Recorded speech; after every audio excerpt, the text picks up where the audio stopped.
Добро вечер, вие слушате Радио Канал 103, ова е емисијата Дансе Макабре со своето 579-то издание. Покрај тоа што Дансе Макабре е емисија во која се поддржуваат домашните филмски фестивали, со мој извештај на нив, се разбира доколку имам можност да присуствувам. Меѓутоа и земена ми е таа можност да од присуствување надвор од државата на големите филмски фестивали, меѓутоа како член на ФИПРЕСЦИ, односно домашниот ешелон на светската организација на филмски критичари, се надевам дека ќе имам некоја таа можност, барем во животот, но до тогаш ништо нема да може да ме спречи да известувам за селекцијата на филмовите кои се прикажуваат на нив, за да не заостануваме зад светот, односно да бидеме со тоа што е значајно и актуелно моментално на овие бедеми каде што војуваат новите филмски остварувања, со тоа што особен фокус ставам на големата четворка, односно Гранд Слем фестивалите во годината, како што беа засемните епизоди од Дансе Макабре, например, на почетокот на годината за Санденс и Берлинале, така вечерва ќе ја проследиме селекцијата на филмови на овогодишното 77-мо издание од неодамна завршениот Кански филмски фестивал, со тоа што јас ги избрав највпечатливите филмови за кои ќе се зборува во текот на годината и просекот некаде вика дека 10 од тие 22 годишно кои што се во официјална селекција ги рецензирам засемно во мојата друга емисија Видеологија, што значи дека има квалитет во нивната понуда, особено оваа година, кога се случи режисер кој што доаѓа од независниот американски филм да ја освои Златната палма за најдобро остварување, на моје огромно задоволство. А на почетокот на емисијата имавме можност да го слушнеме Джейми Джаста, односно со две композиции кои се наоѓаат од неговото четврто сега студиско издание, кое што го објави неодамна, кое гласи And Justa for All, кое што го издаде после неговите The Lost Chapters Volume 1 и 2, односно неговиот четврт албум е издаден за Perseverance Media Group. Станува збор за своевидна мешавина помеѓу хардкор, металкор и посебно треш, односно кросовер, влијанието кој што ги има во неговото долгогодишно музицирање и како составен дел на сега веќе значајните, односно сега веќе еминентните Hatebreed,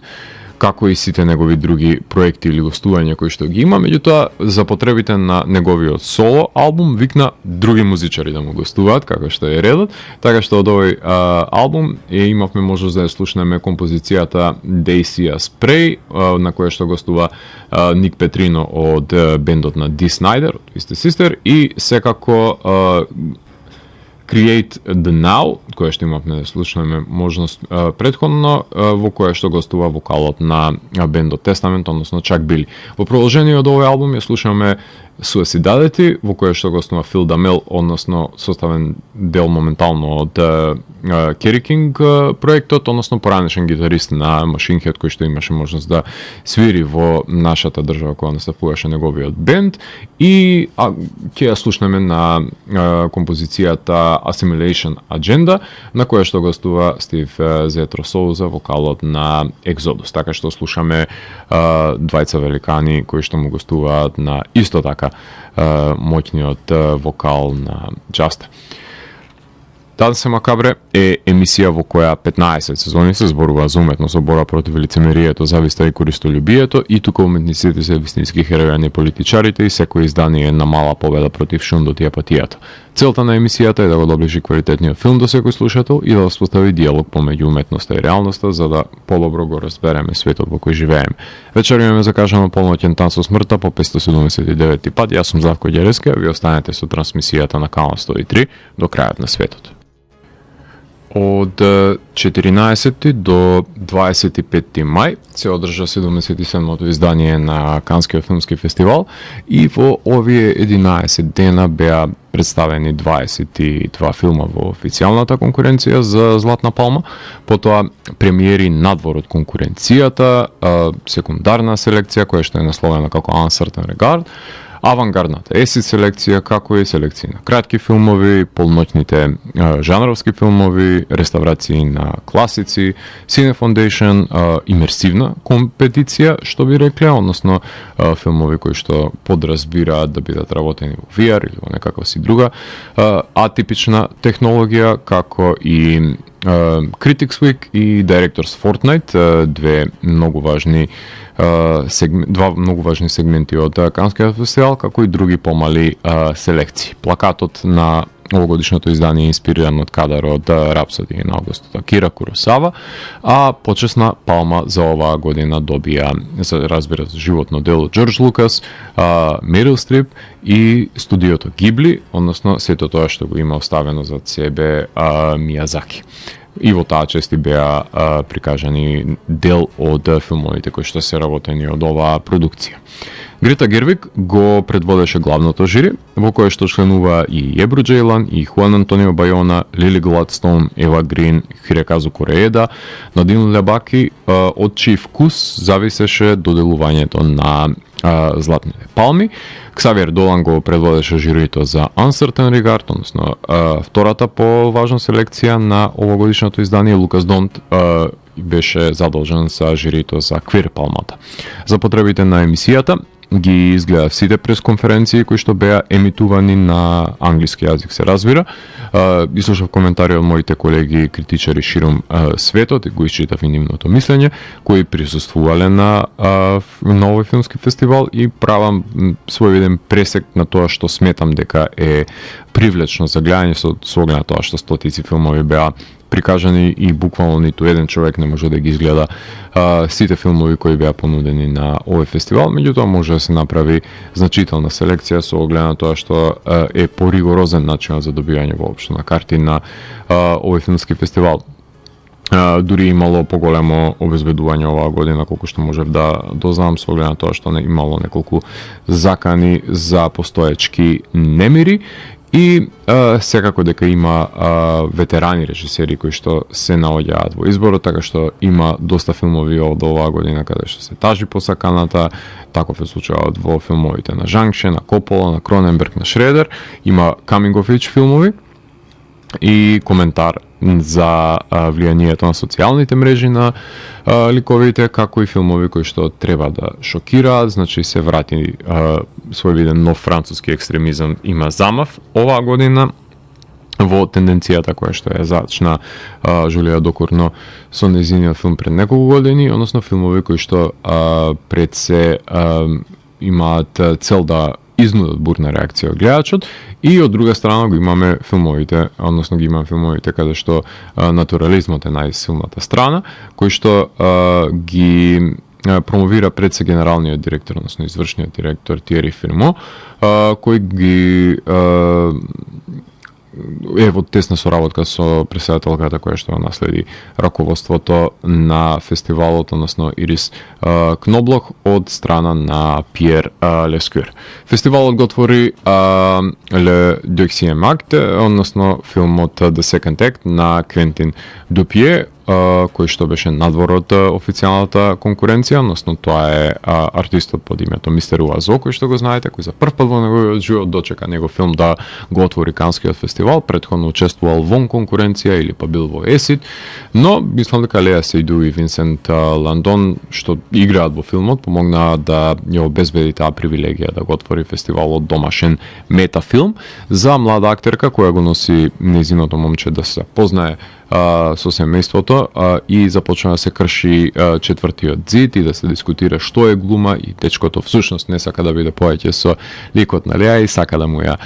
намести на неговиот пријател, сретнувајќи се во ресторан на среден никаде. Филм со еден од најдолгите трекинг кадри во филмската историја, како што е најавен, и како што Квентин ќе посочи, хуморот е нужен за да можеме да ја восприемеме суровата реалност на пресконференцијата, па неговиот ангажиран филм има смеја во срцевината, која едва чекам да ја видам, со оглед на тоа што ужива во еден од неговите последни филмови кои што може да ги гледам, Јаник. Тој, иако важи според мене за крал на филмскиот абсурдизам на денешницата, кој дефинитивно не е за сечи вкус, посебно не за тие што не знаат да што сакаат со политичка коректност и немаат смисла за хумор и најмалку сакаат да ги погледнат слабостите во огледало, така што ја подели филмот публиката, меѓутоа таков е и секојаш случај со оглед на тоа што скоро никогаш не им се допаднал филмот на моите колеги кои што го отвора фестивалот, заради тоа што секојаш нуди своевидни бурни реакции, така беше и со Жан де Бовари минатата година, така ќе биде и со овој филм, иако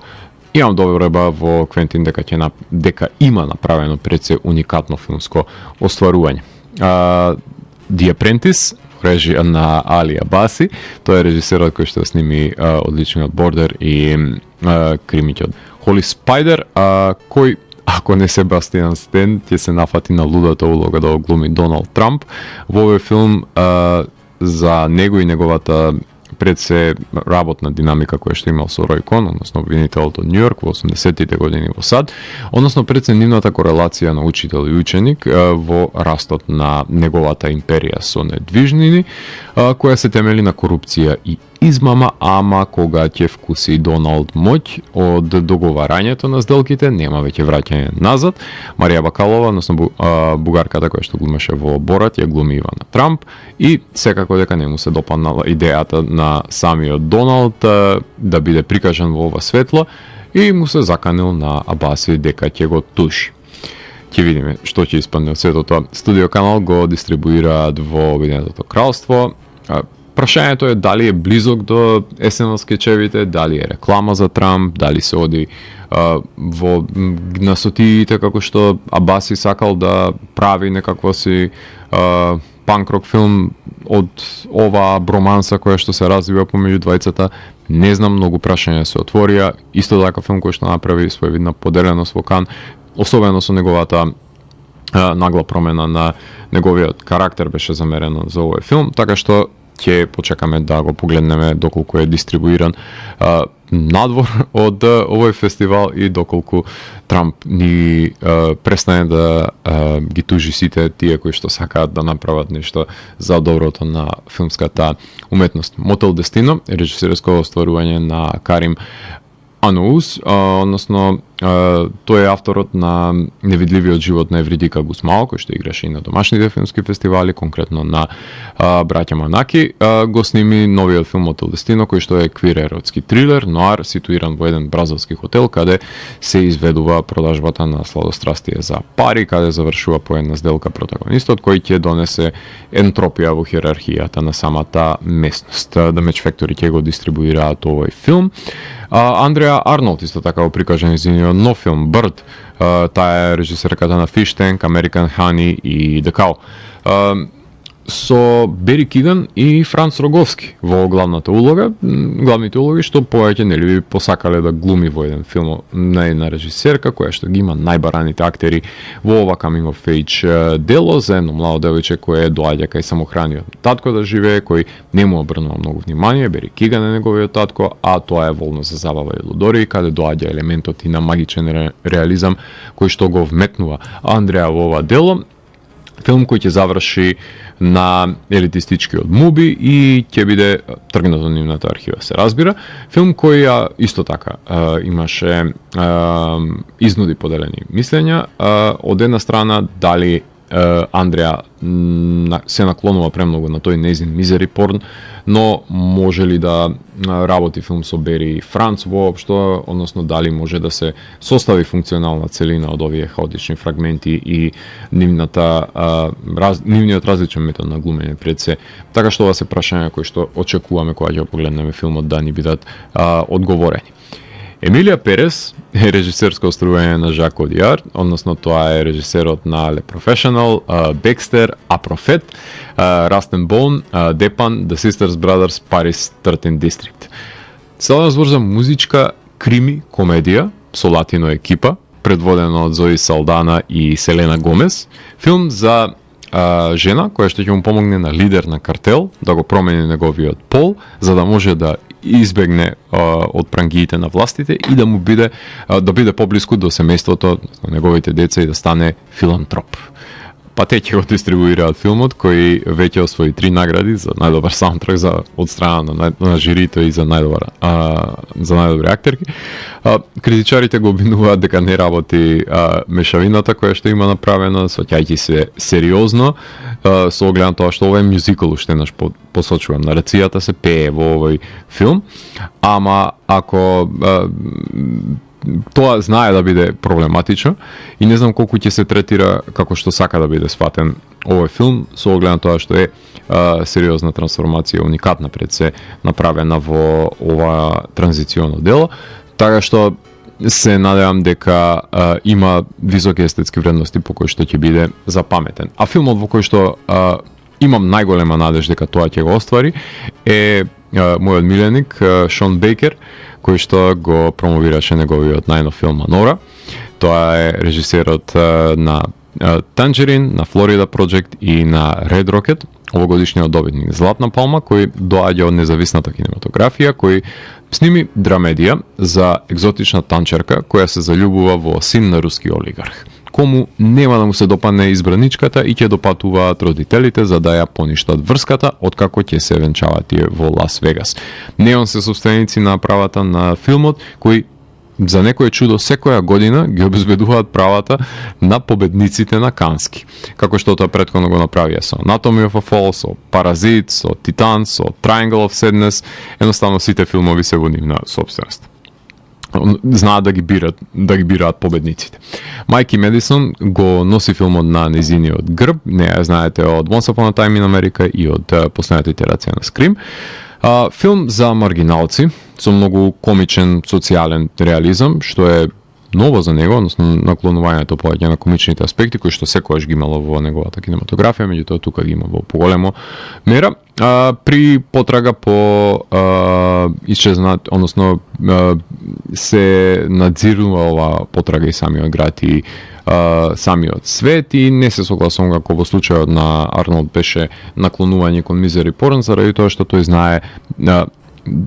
да направи и да најде пред се впечатливи лица кои што ја отсликуваат таа сиромаштија, меѓутоа не ги смева тој неговите ликови на тој начин, туку си ги сака, едноставно има огромна почит за овие светови кои што го интригираат и сака да ги надополнува. Мегалополис, Френсис Форд Копола, авторот на Кум, The Conversation, Апокалипса сега, Дракула, но исто така и на заборавливите Тетро, Twixt, Youth Without Youth. Го збира Адам Драйвер, Джианкарло Еспозито, Обри Плаза, Шаја Лабов, Џон Војд, Лоренс Фишборн, Дастин Хофман, Джейсон Шварцман и кој уште неговата футуристичка визија на метрополисот, односно на новиот Рим, и да ни прикаже како во иднината уште еднаш ќе памне римската цивилизација, која е срушен и амбициозниот архитект се обидува повторно да го конструира од руините, глумен од Адам Драйвер, со помош на моќта да го сопре времето, но неговите цели се спречени од градоначалникот кој се заложува за регресивен статус-кво. Копола, кој како и секогаш бил проблематичен за време на снимање, ги вложи неговите пари и ќе го дистрибуира сам филмот во IMAX, очигледно дека не беа заинтересирани дистрибутерите да го купат и да има дистрибутер кога стапна во Кан, така што самиот ќе се избори за тој дел. Има причина зашто е така, најверојатно ќе заврши на некој од стримерите колку тој и да не сака тоа да го направи и да не е во померак на предбодникот на новиот Холивуд кој што си направи негов римски Succession, кој знае да изгуби кохерентност во овој спектакл, како што беше напоменато од колегите, значи беше споредуван како еден нов Babylon на Шазел, кој што можеме да погледнеме. Мора да се имате предвид дека одамна не снимал сагон филм Копола и сомнително е дали може да сними воопшто и прашање е дали придонесува со неговите погледи на филмот денес значително филмската историја и дали е релевантен точно со исказите кои доби неколку негодувања од самата публика во Кан, така што контроверзен сам по себе. И да ги напоменам филмовите кои што со нетрпение очекувам да ги погледнам. Еден од нив е The Shrouds на Дейвид Кроненберг, мојот најомилен режисер, кој го знаете како авторот на Fly, Dead Ringers, Videodrome, последниот беше Maps to the Stars. Веќе неколку години го најавувам овој филм во епизодите наменети за преглед на хорор во престојната година и ова конечно беше комплетиран, предводен Винсент Касел и Дайан Кругер. Леа Сейду требаше неја да ја глуми во нејзиниот лик во филмот, меѓутоа се откажа, Дайан Кругер го носи на свој грб и Гај Пирс се појавува во него, посветен на покојната сопруга на Дейвид. Тој прави филм за 50 годишен бизнисмен кој многу личи на него, односно глумен од Касел, кој измислува технологија насловено како GraveTech, односно во која блиските ќе може да ги гледаат покојните како постепено скапуваат во овие монолити. Мотивиран од смртта на неговата сопруга за збогувањето да биде пролонгирано, Арно ама една вечер неколку гробови, вклучувајќи го и тој на сопругата на протагонистот, се откопани и тој трага по сторителите. Пирамид го дистрибуира во Франција, не знам кој ќе ја купи од страна на стримерите, не мислам дека го има неговиот предпоследен Crimes of the Future, ама ќе го чекаме да се појави на некој од нив. На пресот Дейвид изјави дека неприфаќањето на помирувањето со смртта е всушност продолжение на развивање на заговори, дека се некој друг е виновен за умирањето и затоа ги има ставено тие во неговиот филм. Има романтична мисла дека незиното тело му припаѓа нему, кое што се провлекува наводно во овој филм, така што тука се отвара Дейвид како никогаш досега и едва чекам да погледнам како преку неговиот аватар, односно преку ликот на Винсент Касел, ги препродува губитоците на неговиот живот. Додека сме кај Кроненбергството и Кроненбергијанството, како милувате, The Substance, режисерско остварување на Корали Фаржет, таа е режисерката на хорор филмот од пред неколку години, кој што беше исфален од моја страна во емисија Revenge, беше еден од најквалитетните на годината, е најкроненберговиот филм кој заврши во официјалната селекција, феминистички боди хорор, во кој што глумат Деми Мур, Маргарет Куили и Денис Квейд, во кој што субстанцијата која се рекламира и консумира служи за една недела да го помлади телото, меѓутоа се разбира дека ќе се појават нус појави во таа недела кои се основа за телесниот хорор и потребата секогаш да се биде привлечен и млад, па затоа Деми е одличен избор да го предводи филмот. Многу ме израдува што Корали доби Златна палма за најдобро сценарио оваа година и со гордост говореше дека снимила хорор филм кој ги има истите комплексности како и секој друг врвен артхаус филм, не се срами да вика хорор е, ама не е хорор, како некои неуки режисери што се срамат од снименото. Љубителка е на жанрот и го збогатува со исклучителни дела кои едва и чекам да го погледам. Така што жанрофоби не сметаат дека е феминистички хорор и не го сваќаат сериозно затоа што не знаат да гледаат хорор филмови, поомалважуваат рутинска потреба да се изгледа убаво и како е восприемено од страна на аудиториумот. Не мора да се биде суптилен за да се пренесе смислата, некогаш треба да се биде дрзок и да се разбуде гледачите, ама не секогаш што е успешно, особено ако се погледне чудовиштето и не се почитува посветеноста за неговото создавање кое што малкумина ја имаат, така што едва чекам да го погледнам ова од најзначајните изданија, односно најзначајните остварувања на ова издание на Канскиот фестивал, The Substance на Корали. Покрај него во официјалната селекција беа прикажана и Grand Tour на Мигел Гомес, тоа е португалскиот режисер на The Tsugua Diaries, Arabian Nights и Табу, на кој не сум опренал многу внимание во неговата филмографија, признавам, ама очигледно дека ќе треба, бидејќи е добитник на Златна палма за најдобра режија, кој сними периодичен филм за Едвардо, кој во 1918 во Рангун, во Бурма, додека е депресивен, ја напушта неговата вереница и таа трага по него. The Match Factory го дистрибуираат филмот, прво снимиле документарен филм, потоа снимале игрен материјал од патувањето. Има мешани филмски техники во употребата, синефилска љубов се истакнува пред се во тоа патешествие и прашањето кое што се наметнува е каде е приказната за добавите призори и лингвистичката игра во овој колонијален патепис кој што представува Grand Tour. Потоа да го напоменам The Most Precious of Cargos во режија на Майкл Хасановичиус, тоа е режисерот на Артистот, Redoubtable и Final Cut, сними долг анимиран филм кој е адаптација на новела на Жан-Клод Грунберг, во кој што таткото е турка, неговата ќерка од движечки воз упатен кон логорот во Аушвиц, река која што наоѓа спас кај семејство на дрвосечач, филм кој ќе го отвори овогодишното издание на филмскиот фестивал посветен на анимирани филмови Анеси. И Марчело Мио, уште да го напоменам, на Кристоф Оноре, го знаете како режисер на Winterboy, она Magical Night, исто така е негов, каде Чиара Мастројани и незината мајка Кетрин Денев се глумат себе си во филмот посветен на Марчело Мастројани и животот со него и живеотот пред се во неговата сенка, односно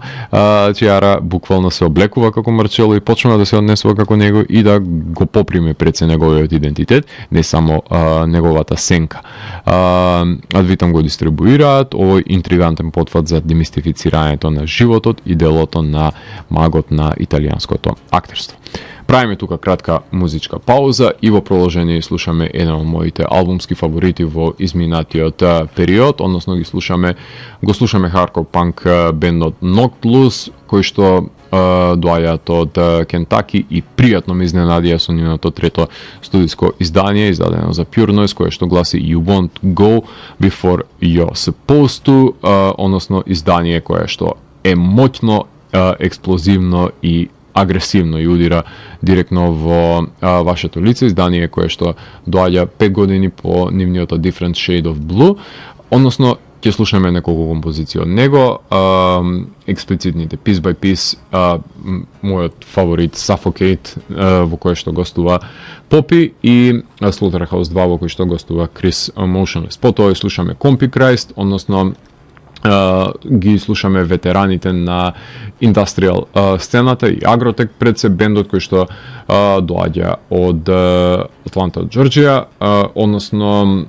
тие го издадоа нивното ново студиско издание, ако не се лажам, тоа е 10-то поред, кое што гласи Compichrist, скратенка од нивното име. Со тоа што 12-то се извинувам, претходниот албум беше исто така пред 5 години, One Fire гласеше од 2019-та,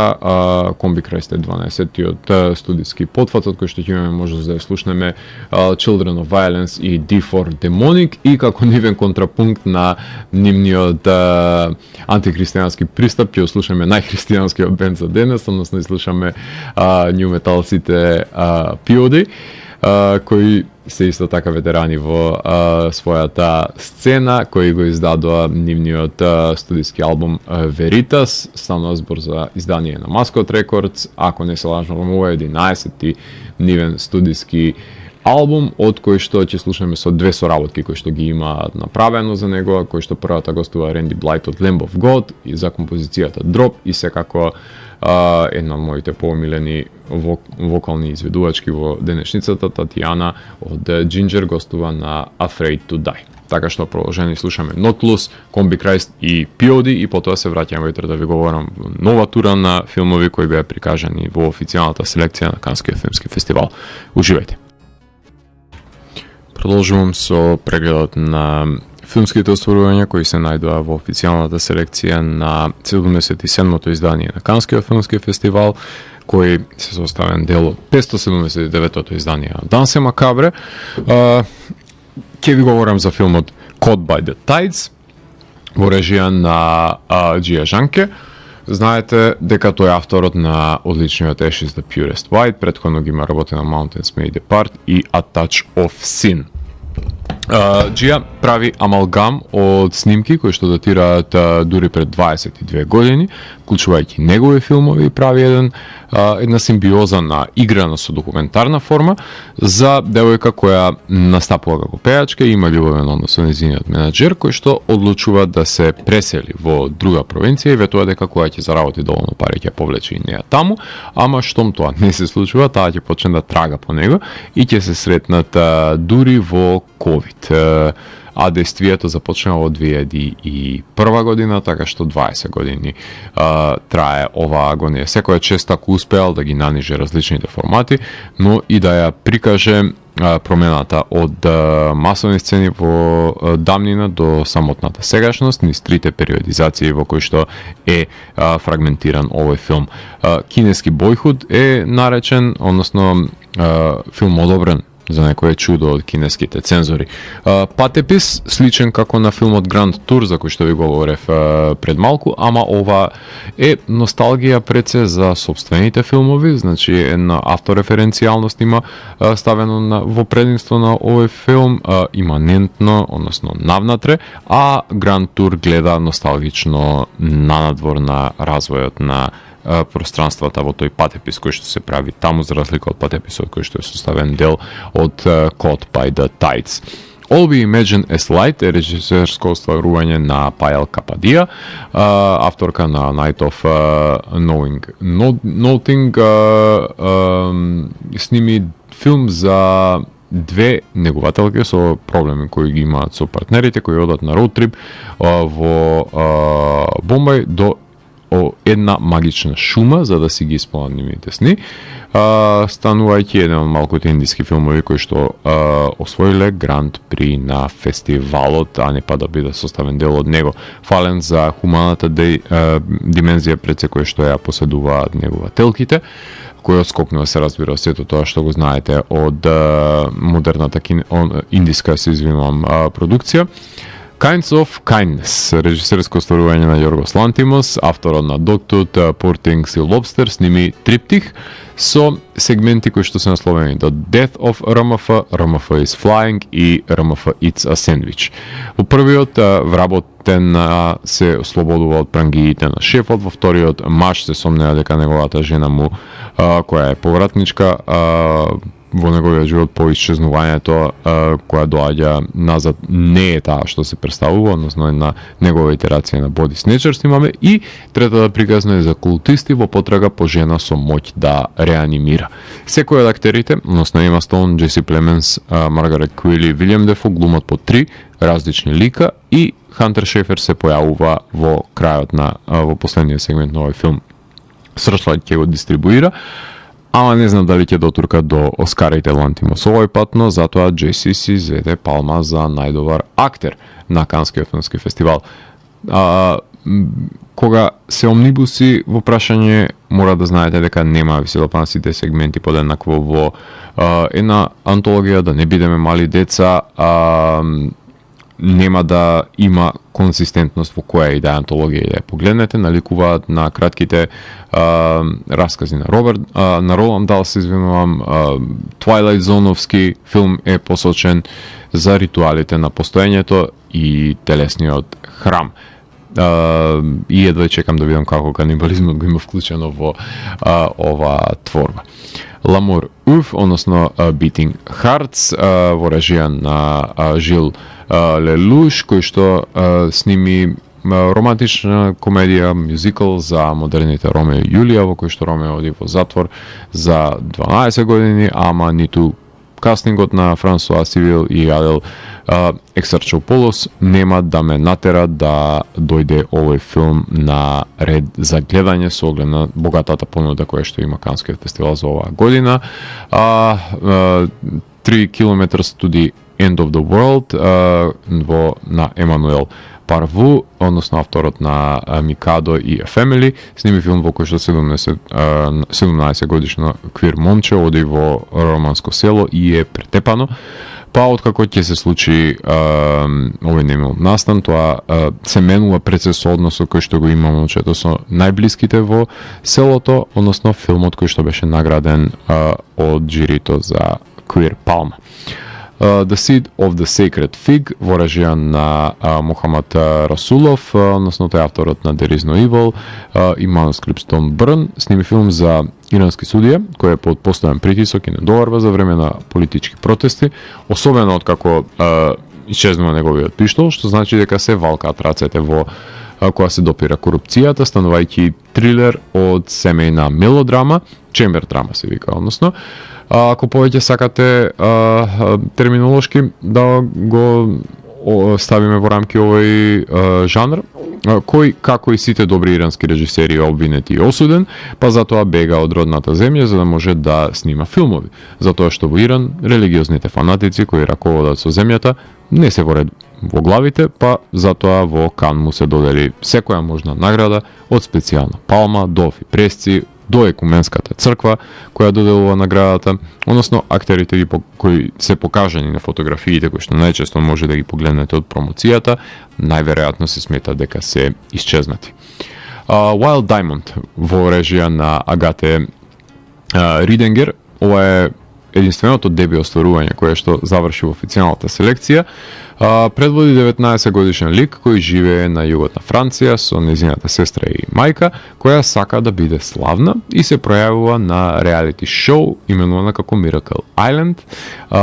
Налик минато годишен How to Have Sex, така што има една религиозна нишка на божественоста на телевизијата, така што прикажува мазохизам кој што треба да се подлегне за да се стане суперзвезда на малиот екран, токму низ призмата на овие сега веќе подзаборавени фамозни реалити шоу од 2000-тите години, кои што се естетизирани за потребите на Wild Diamond, кој доби своја критика дека можеби не го заслужува местото со оглед на тоа што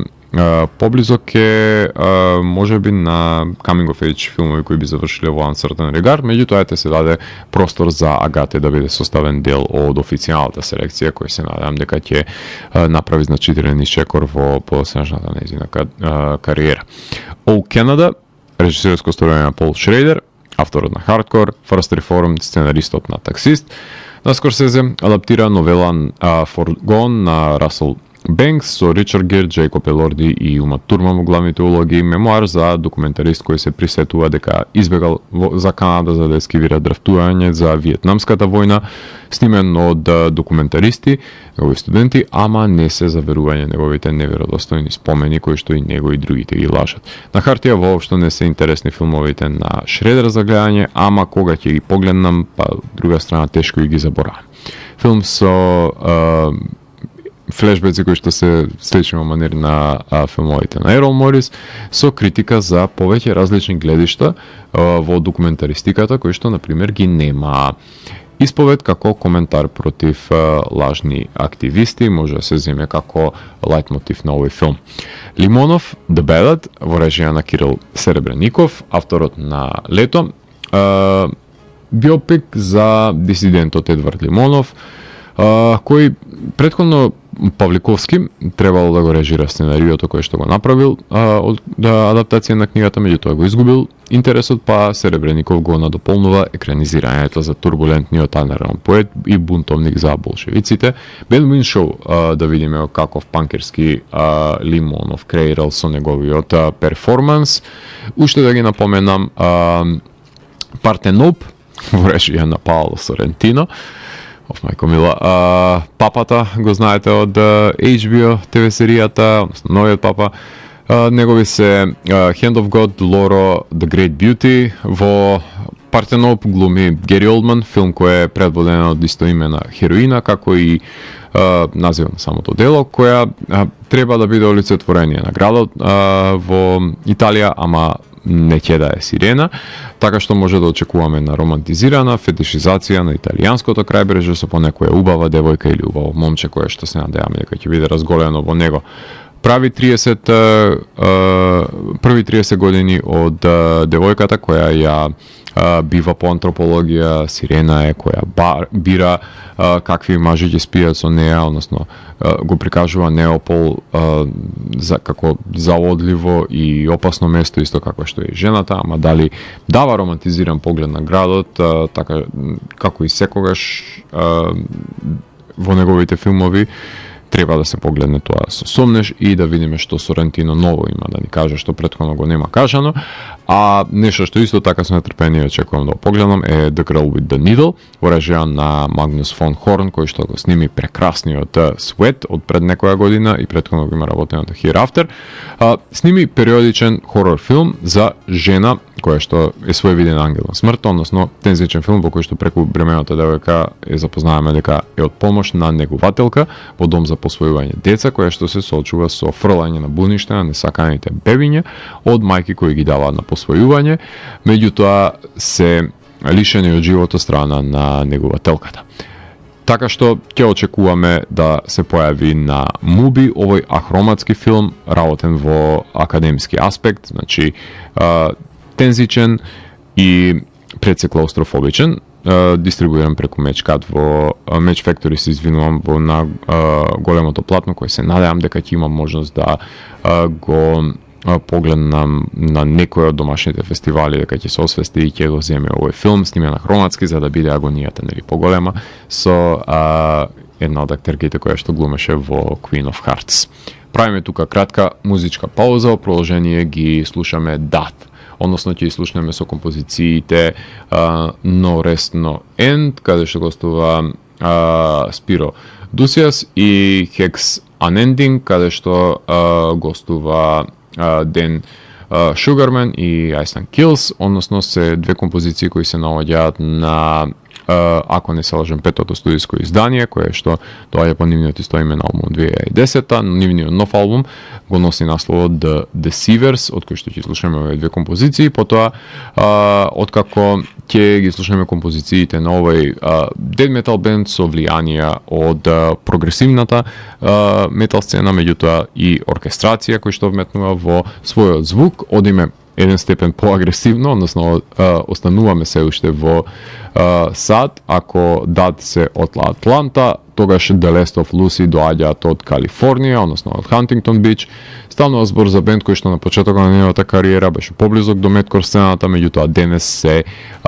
свира технички, односно прогресивен death metal, прилично агресивен звук имаат, можеби најагресивниот бенд кој што ќе слушнеме денес,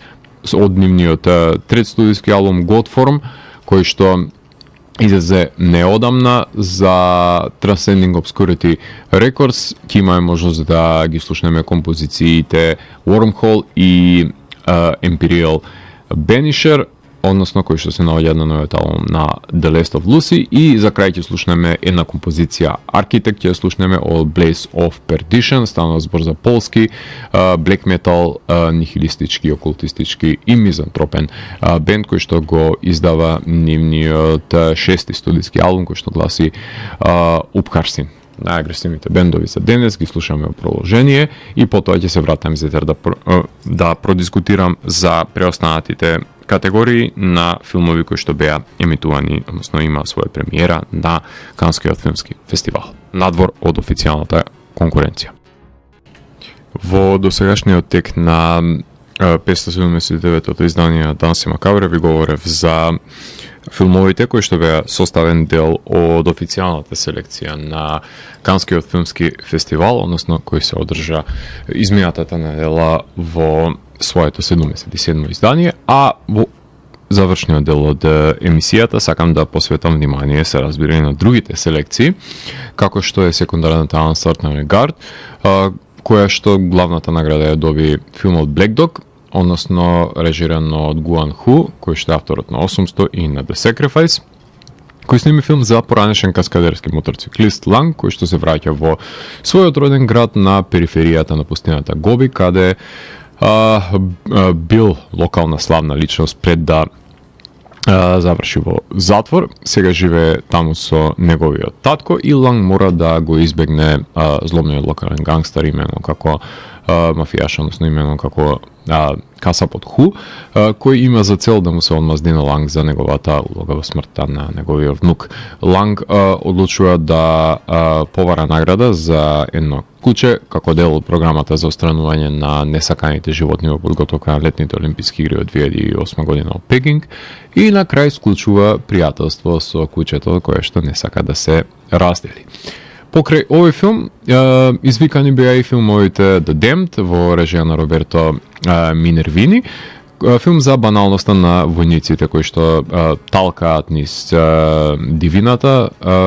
потоа When the Light Breaks, тоа е филмот кој што го отвори Јан Сртнегард селекцијата во режија на Рунар Рунарсон за девојка која што тажи за смртта за нејзиниот сакан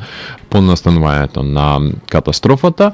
на која што посведочува. The Shameless на бугарскиот режисер Константин Бојанов се најде исто така во Uncertain Regard, еден од малкуте балканци, за филм за девојка која што убива и се заљубува во проститутка, односно во дамите на ноќ, ако повеќе сакате. Самтош е филм на Сандаја Сури за полицајка која што истражува силување на жена, со оглед на тоа што нејзиниот сопруг кој што бил составен дел од полицијата починува. Таа е вдовица на полицаец, може да има правило кој е допуштено да го замени во неговата професија, со тоа што ќе добие еманципација во тој процес на почетокот, ама ќе почне да со текот на извршувањето на нејзината должност работата да ја корумпира. Така што сведочиме на булинг и подкупување на млади, изнудување на пари од млади парови, што ќе ја корумпира ова веќе составен дел од полицијата. И Виет и Нам во режија на Мин Куај Тјонг, виетнамски филм за паралела на заминувањето на мајката за подобар живот и бегството на синот од војна, која што скока на помеѓу сеќавање и реалност во вториот чин со потрага по дом и значењето всушност на земјата, кој секако дека е забранет во родниот Виетнам. Надвор од компетиција беа The Count of Monte Cristo, уште една адаптација на нова екранизација на зачајното дело на Александър Дума, Александре Дела Петелиер и Матио Деля Порт се авторите на овој филм, каде реваншизмот на морнарот врз магистратот под псевдоним ќе биде изведен во оваа периодична адаптација. Филмот кој што имав можност минатиот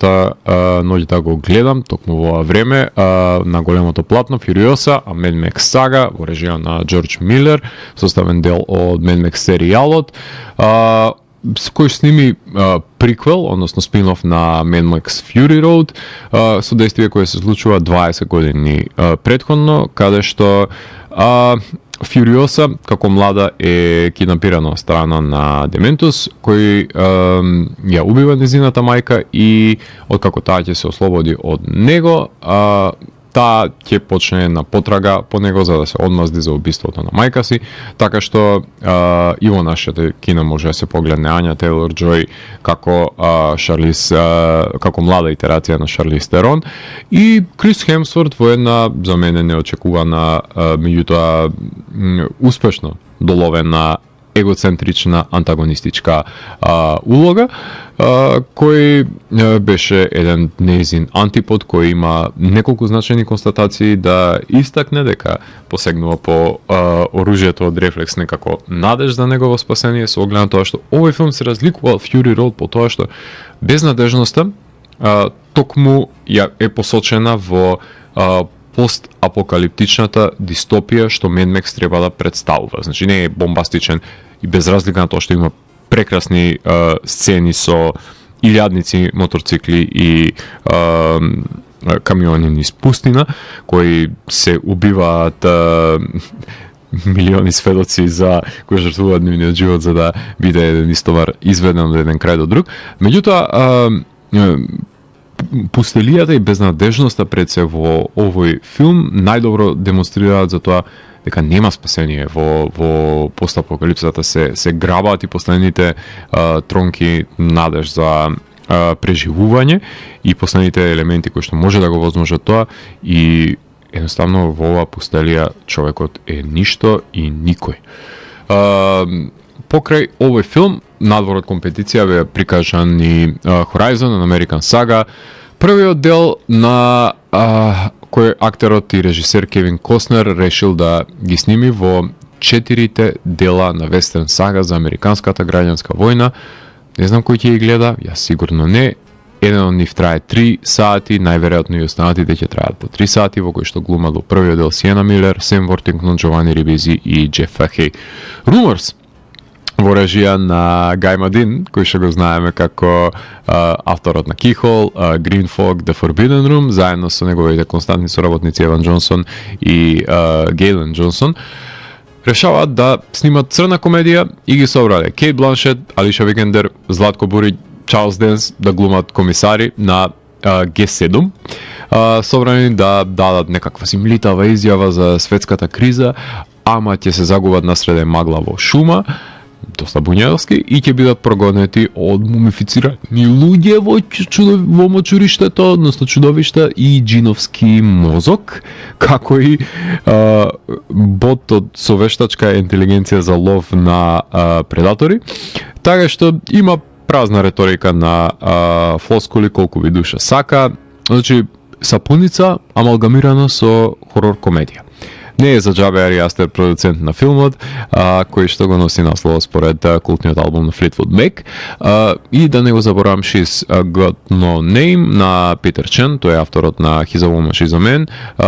3, односно сегментот Going Home од оваа антологија и негов, кој што е продуцент на 3 Екстреми и Око. Авторот кој што сними периодичен филм за 40 од 40-тите години на минатиот век, во кој што една домаќинка е обвината за убиство на сопругот, што всушност е олицетворение на настан кој се случил во реалноста за овој крими трилер.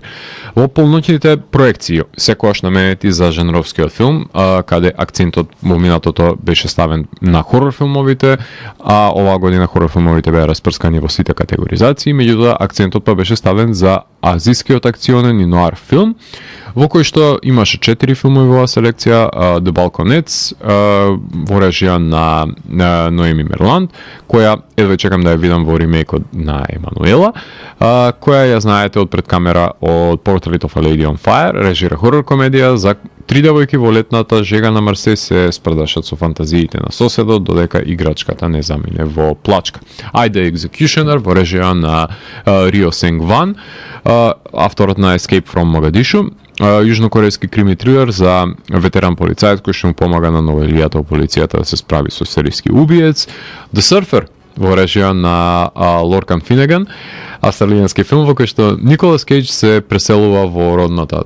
Австралија покрај плажа, каде ќе биде омаловажен од страна на банда сурфери кои што сметаат дека плажата е во нивен посед, што значи дека Николче наш ќе има кому да се одмаздува. Twilight of the Warriors, Walled In, последниот филм од оваа полноќна, односно миднајт селекција, кој што ви говорам за време на полноќ, во режија на Сои Чеанг, авторот на Motorway и на Limbo, хонконгски акционен неонуар во кој што добрите ќе кршат кичми на лошите во Walled City, помеѓу банди и триади, омаш на Хонконг акционен филм од 80-тите, така што оваа година хорорите беа на сите категории, вклучувајќи и официјалната, не само во Midnight селекцијата, каде што имаше еден трилер, една хорор комедија и два акциони, еден криминалистички филм и еден акционен неонуар, ако повеќе сакате. Во специјалните проекции не смее да се занемари новиот интерактивен филм It's Not Me од Лео Скаракс, како и филмот кој што исто така имав можност да го погледнам од селекцијата од специјалните проекции на Канскиот фестивал, значи два филма гледав оваа година од Кански. Вториот е документарниот Нести, More Than Just Tennis, филм за романскиот неранимајко од тенисер Или Анастасе, кој освојувал Гранд Слемови, но ги полудувал судиите и своите противници во 70-тите со неговиот пргав карактер, поради кој морале да се воведат построги правила за однесување. Предвесник на будалштините на Џон Мекиндро, кој до сега не добил свој документарен филм, долгометражен, за кого со почести за играта зборуваат и Надал, и Борг, и Бейкер, и неговите противници на теренот, за сите љубители на тенис. Овој документарен филм дефинитивно треба да го погледнат. Потоа во специјални проекции има и Мизерикордија на Алан Гурер Д. Ноар комедија со доза на бизарност во за формалистот кој што ситуирано действие има на филмот Воено селце, каде што доаѓа туѓенец во кој дури свештеникот оправдува убиства. И еден филм кој што претходно го напомена во во прегледите за филмовите од филмските фестивали од оваа година, кој што гласеше Elementary, односно именуван како Learn, на Клер Симон, таа е авторката на Рекреација и на Компетиција, која цел живот документира деца во училиштата, каде што немам никаков проблем режисерки кои што се да говорат за со бела боја на кожа, да говорат за филмови за деца доселеници во Франција, како што тоа го има, тој проблем го има моите колеги критичари на Канскиот филмски фестивал, меѓутоа документира за тоа кој е нивното потекло, како растава во тоа поднебје и какви се нивните соочувања со предизвиците на кои што доаѓаат. Directors Fortnight е уште една селекција каде што се издвојуваат независни филмови. Игра новиот филм на режисерот на Хемон Рај, односно Тейлор Таормина, кој гласи Christmas Eve in Miller's Point за последното збирање на фамилијата за Божиќ во семејната куќа, иако најмладите решаваат да бидат пргави тинејџери, сентиментализиран без надреални агенси како што знаеме од Хамон Рај, меѓутоа ќе врати божиќниот дух, ќе го врати насреде летната жега овој наивен филм. Visiting Hours во режија на Патриција Мазуи, Изабел Лупер глуми каде во овој филм, каде се спријателува во затвор затвореници со различна провиниенција, односно глуми сопруга на различни затвореници, која што ставно збор за една режисерка која го работи овој филм, која тешко се пробива на Канскиот фестивал, односно нејзините филмови често играат, меѓутоа никогаш во официјални селекции никогаш не се наградени. Изабел Перија има за потребите на овој филм, така што ќе видиме дали ќе добие своја дистрибуција. Universal Language, Метју Ренкин од Винипек, односно прави една иранска утопија во Винипек со неколку приказни за ликови, каде што има различен скок во јазикот и културите. This Life of Mine е филмот кој што ја отвори Directors Fortnight селекцијата на Софи Филиерес, кој што за Барби, која што се себе открива во Шкотска.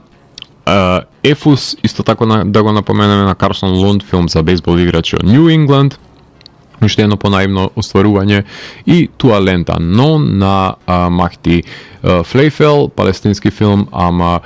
во рамкиот на Дардановата социјална мелодрама, која заминува во трилер за бегалци во хостел, кој што се обидуваат да ја напуштат Грција за да пристигнат во Германија, сниме на 16 мм. Категоријата Есид има една македонска копродукција за која дискутиравме со режисерот Игор Иванов Изи во неговото гостување во емисијата, односно Кјука Before Summer's End во режија на Костас Чара Монтанис, која е копродукција помеѓу Грција и Македонија. Анора на Шон Бейкер зема Златната палма. Гран Прито го освои All We Imagine Is Light на Пајал Кападија, односно индискиот филм. Награда од жирито доби Емилија Перес, филмот на Жак Одиард. Најдобра режија за авторот, односно режисерот на Гранд Тур, односно Мигел Гомес. Најдобра актерка Адриана Пас, Карла Софија Гасон, Селена Гомес, Зоe Селдана од Емилија Перес. Уште една награда за Емилија Перес. Најдобар актер Джесе Племенс од Kinds of Kindness на Лантимус. Најдобро сценарио The Substance, bloody horror филмот на Корали Фаржан, и специјална награда за The Seat of the Sacred Fig од Мохамед Расулов. Во Uncertain Regard, веќе ви напоменав, главната награда ја доби Black Dog на Гуан Ху. Од жирито беше награден The Story of Сулейман на Борис Лојкине. Потоа најдобра режија зема The Damned, кој што напоменав на Роберто Минервини, и On Becoming a Guinea Fowl, исто така извикан филм на Рунгано Ниуини од Замбија, каде што има исто така женеровски елементи и реваншизам и еден приказ на жените во овој дел на светот, како се справуваат со нивната злоупотреба. Перформанс награда освои за The Shameless Анасија Сенгупта и за The Story of Сулейман Абу Сингаре, и од жирито секако Холикао на Луис Курвосие, и special mention има Тафик Алзаиди од Нора. За краток филм, едно изненадување, Златна палма доби The Man Who Could Not Remain Silent на хрватскиот режисер Небојша Слиепчевиќ, и Фипресци во компетиција доби награда The Seed of the Sacred Fig на Мухамед Расулов, од Ансамблен гард беше награден The Story of Сулейман на Борис Лојкине, и од екуменското жири исто така беше награден The Seed of the Sacred Fig на Мухамед Расулов, и напоменав веќе неколку пати беше награден овој филм. Од Directors Fortnight, од публиката, награда доби Universal Language на Метју Ранкин. Квир палмата ја освои 3 km to the End of the World на Емануел Парви. Долго посакуваната Palm Dog, односно наградата за најдобро куче во филм, ја доби Коди, односно од Dog on Trial, и жири наградата, односно наградата од жири за најдобро куче ја доби Ксин од Black Dog. Имаше доделување и на Палма за односно трофејот Шопард за најдобри млади актери, кој што ја добија наградата Майк Фейст и Софи Уайлд. Така што тука ќе го завршам ова издание на Дансе Макабре, со тоа што на крај ќе слушаме Пал Берер, бендот кој што дигна многу прашања пред неколку години, кој што доаѓа од Арканзас, Doom Metal бенд, кој го издаде нивниот пети студиски албум Mind Burns Alive пред некое време, одлично студиско остварување како надополнување за албумот од пред 4 години Forgotten Days. Mind Burns Alive е издание на Nuclear Blast, од кој што ќе имаме можност да слушнеме една долга, можеби најдолгата композиција, ако не се лажам беше, ова With Disease, како крај на ова издание на Дансе Макабре, посветено на Канскиот филмски фестивал. Јас сум Зlatko Ѓелевски, го затворам 579-тиот гримар на Дансе Макабре и го враќам на полицата кај останатите изданија кои кријат тајните на универзумот. До наредното издание на Дансе Макабре гледајте филмови на филмските фестивали.